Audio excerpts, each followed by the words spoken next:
rahmat itu di Quran dan juga dalam hadis setidaknya punya 3 makna utama. Ada 3 makna. 1. Solusi dari berbagai macam persoalan hidup. Saya ulang, solusi dari berbagai macam persoalan hidup. Itu diantaranya ditemukan di Quran surah kedua Al-Baqarah di ayat 157. Nah, munculnya ayat 157 ini ada keterkaitan dengan 155 dan 156. Persoalannya di 155, sabarnya 156, solusinya 157. 155, walanabluwannakum bisyai'im minal khauf wal ju' wa naqsim minal amwal wal anfus wath thamarat wa basyiris sabirin. Sabarnya 156, alladzina idza asabathum musibah qalu inna lillahi wa inna ilaihi raji'un. Ayat 157-nya, ulaika alaihim salawatum mir rabbihim wa rahmah wa ulaika humul muhtadun. Itu ya. Baik. Rahmat yang pertama, solusi dari berbagai macam persoalan kehidupan, baik kegelisahan. Jangan dikira yang hadir di sini tenang semua. Ini walaupun wajahnya kelihatan senyum-senyum, hatinya ada yang gundah. Ada yang baru ditolak saat mau lamaran, mungkin kan? Lamar kerja maksudnya. Ya? Ada yang mungkin sedang kesulitan di rumah tangga, pengen dapat ketenangan, khauf. Gak bisa dihindari. Tadi aja kan udah lihat-lihat jam nih, Ustaz datang nggak gitu kan? Padahal saya secepat mungkin bisa ke sini tuh. Ya nggak singgah di rumah. Cuman ke kantor ganti pakaian langsung ke sini. Hampir nggak tidur saya semalam itu. Alhamdulillah. Ya, tapi kan yang khawatir Anda. Wal ju' kan ada yang lapar. Awal-awal dari subuh ke sini sarapan aja belum kan? Lihat-lihat yang jualan nggak depan kan? Itu nggak apa-apa. Wa naqsim minal amwal, ada yang mungkin baru kena musibah di kantor. Proyek misalnya, ada yang nggak lulus. Ada utang belum dilunasi, cicilan masih nyari solusi. Ada yang demikian. Wal anfus, ada yang sakit, mungkin kerabatnya datang supaya cari wasilah. Allah kabulkan doanya. Ada yang ngejar ustaz supaya minta didoakan. Ada. Wath thamarat, itu kalau buka mushaf diartikan buah-buahan. Itu sebetulnya bahasa kiasan. Cara bacanya, memahaminya dengan balaghah. Kalau baca terjemah nanti kurang nyambung. Kalau buah-buahan berarti yang diuji cuma tukang buah. Kang sayur tidak, ya. Itu cara bacanya pakai ilmu balaghah, pakai majaz. Maksudnya apa? Kalau buah itu kan didapatkan, dipanen saat mulai pertama kali merawat benih kan, nanam, dijaga dari hama. Tiba-tiba besoknya mau dipanen, malam-malam diambil orang. Antum yang ikut tender, kualifikasi antum yang jelas, tapi pengumuman orang lain yang ngambil. Itu maksudnya. Ada orang-orang yang kehilangan sesuatu setelah dia berusaha keras mendapatinya. Harusnya dia kok yang dapat orang. Saya mau tanya pada Anda, biasanya kalau situasi begitu pelariannya kemana? Tuh. Ya, cari yang paling kuat kan. Doa itu kan yang bisa memberi solusi kan. Doa itu kan minta. Nggak mungkin minta pada yang diduga nggak bisa ngasih. Dan puncak pemberian itu pada Sang Maha Pemberi, yaitu Allah, Wahhab, pemberi tanpa batas. Nah, Allah memberikan tempat-tempat spesial yang kalau minta hati lebih khusyuk. Beda antara minta di kendaraan di rumah dengan di tempat ini. Tempatnya lebih tenang, saat masuk saja suaranya sudah lain, aura sudah beda. Apa nama tempatnya? Masjid. Makanya Bapak Ibu masuk masjid ini rasanya sudah lain. Dengan rumah sendiri tenang mana dengan masuk masjid? Masjid. Masuk rumah semewah-mewahnya, tenangnya nggak sama dengan masuk masjid. Begitu dibuka tenang gitu. Insya Allah. Baru masuk kalau punya masalah kadang-kadang sudah terasa dalam. Nangis kan sholat 2 rakaat. Nyender ke tembok, tidur aja. Ya, tenang. Gitu. Dulu di Jepang dulu begitu, ada cerita, kawan saya sedang cerita itu, kan tingkat bunuh dirinya tinggi karena stresnya tinggi. Ternyata kaya itu tidak menjamin bahagia. Maju tidak menjamin bahagia. Kan negara maju. Tapi indeks kebahagiaannya belum tentu didapatkan maksimal. Bunuh dirinya banyak, Pak. Saya pernah lewat satu tempat itu yang tiap hari selalu ada 1 sampai 3 orang bunuh diri di situ.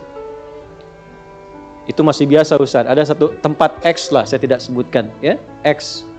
Itu tiap hari mayat bergeletak di mana aja. Sampai akhirnya wali kotanya punya ide, tapi ini nggak harus ditiru. Nyari solusi yang belum kedapati. Dibikin satu tempat di lokalisasi. Kalau mau bunuh diri di sini aja. Waktunya diatur. Jam 9 sampai jam 11, jam 2 sampai jam 3. Kalau lewat situ datang, tunda besok. Diatur. Ya. Ini kisah nyata. Satu kali ada orang kemudian pengen datang ke situ ketemu sama orang Islam. Mau kemana Pak? Bahasa kita lah. Bunuh diri katanya. Jam berapa? Jam 1. Ini kan belum. Belum. Ikut saya aja dulu. Takut terlambat nih. Bener. Takut terlambat. Nanti kalau Anda merasa rugi, saya ganti apapun itu. Akhirnya ikut. Begitu ikut dibawa ke masjid, ya Allah. Dibawa ke masjid. Itu cuman duduk tunggu di luar, sedang ada pengajian. Duduk, begitu masuk, duduk ketiduran. Tidur, selesai pengajian, dilihat lagi sama yang muslim ini. Kok enak banget tidurnya. Ya kan? Tidurnya mau dibangunin gak enak, sampai lewatlah batas bunuh diri itu. Karena lewat gak enak, dibangunkan, bangun katanya, wah bangun kan. Begitu bangun, minta maaf lah si muslim, saya minta maaf betul-betul karena melihat Anda begitu nikmat tidurnya, saya tidak mampu membangunkan Anda. Ini sudah lewat jam bunuh diri katanya. Tapi menariknya kata orang ini, nggak apa-apa. Ini tempat apa katanya? Tempat apa? Ini masjid. Kenapa? Saya itu ingin bunuh diri karena saya sudah berhari-hari nggak bisa tidur. Jadi dia menyimpulkan kalau bunuh diri itu udah mati, udah tidur aja. Gitu, saking nggak bisa tidurnya. Tapi kok bisa di tempat ini bisa tidur? Dia belum kenal jamaah An-Nur.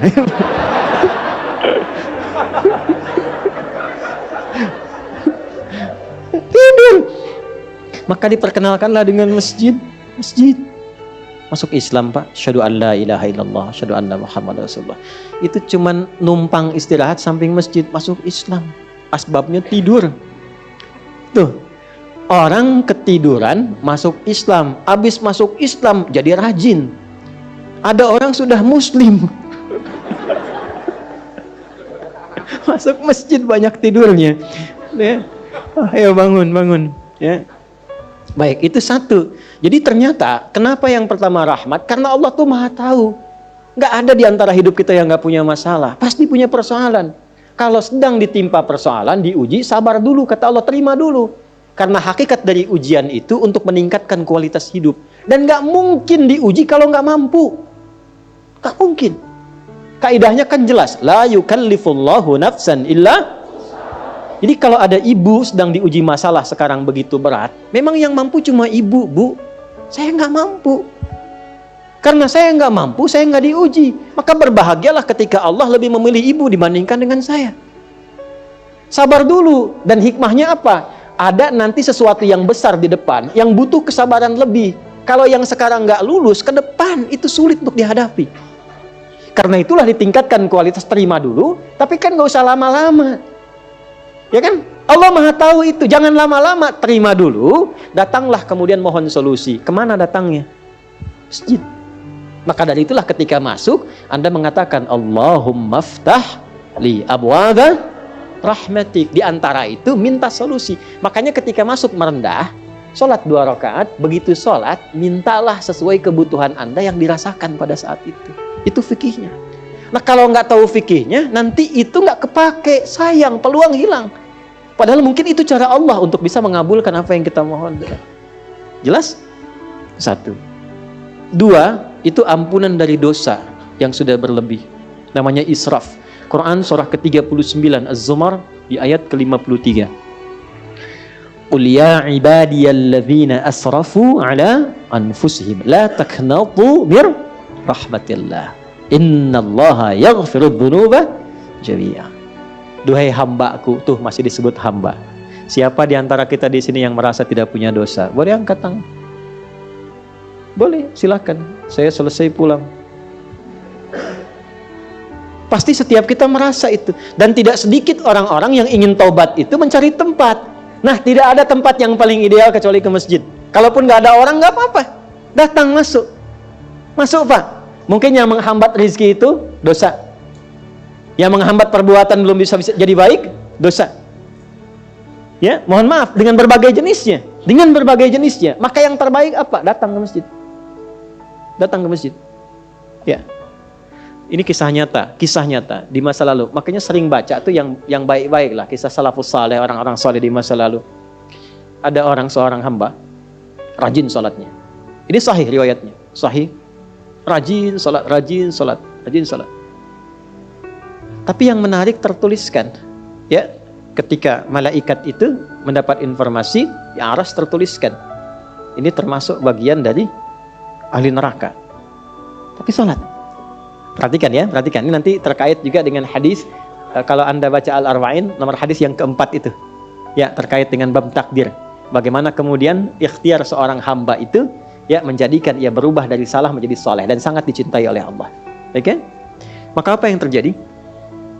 Bapak Ibu sekalian, tiba kemudian si malaikat itu, ini kisah sahih yang sampai, lalu menyampaikan kasihan pada orang ini, kok kelihatannya ibadah tapi tertulis ahli neraka. Maka disampaikan dengan cara yang Allahu a'lam, apakah menyamar atau bagaimana, tuliskan, kamu kok terus-terusan sholat, padahal belum tentu baik di mata Allah, belum tentu menjadi bagian ahli surga. Perhatikan jawabannya. Tujuan saya sholat ini bukan karena surga atau neraka.